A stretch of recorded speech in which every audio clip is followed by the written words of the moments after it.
Jason Lloyd from The Athletic. On Shedeur Sanders and the Browns' potential quarterback room for 2026, something that's really interesting to think about. I've said this, I've read this a couple of times, and I'm adamant about this.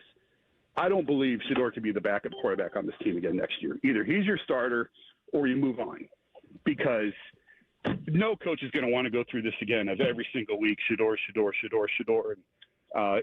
Either he's your starter or send him somewhere else.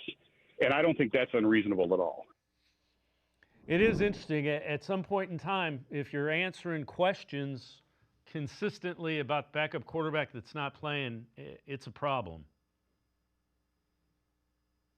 Yeah, for sure. I mean, when you look at the situation and what they have with Deshaun Watson, it is an issue when it comes to trying to parse out those reps and figure out, okay, what are we going to do with Watson's situation and his contract? What are we going to do with Sanders and his situation and his potential development into a potential starter, right? Could they go into week one with Watson on the roster and with Sanders as the starter? Is that possible as well? But to me, I think it's very hard to figure out until we see what Sanders plays like this last month, and then the whole financial situation that comes with Watson. Yeah, the other thing I've said, I think I've seen enough for Sanders. I don't think I would combine my first-round picks for a quarterback. I'd probably go bridge in addition to Watson, just because you need so much. Do you understand? I mean, if you're sitting there and heck, if you're sitting at 3 or 4 and you got Mendoza or somebody you really like, you take them. And then if you have 2 young quarterbacks that can play,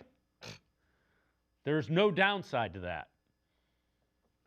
Yeah, and I mean, we have to remember, too, Dylan Gabriel's still on this roster, and he was a third-round pick who they obviously believed in over Shedeur at first to start him. So I think the quarterback situation is obviously very complicated. But to me, with those 2 first-round picks, you have to start to fix up this offensive line and this receiving core. I'm not a big fan this year of the Browns taking a quarterback in the first round, because right now I don't think it matters who their quarterback is. I think they have the worst pass protection in football. They have arguably the worst wide receiver room in football, and they need to fix those things in this draft, and they've neglected really both of those last year. So they have to figure out this supporting cast before they really know who their franchise quarterback is.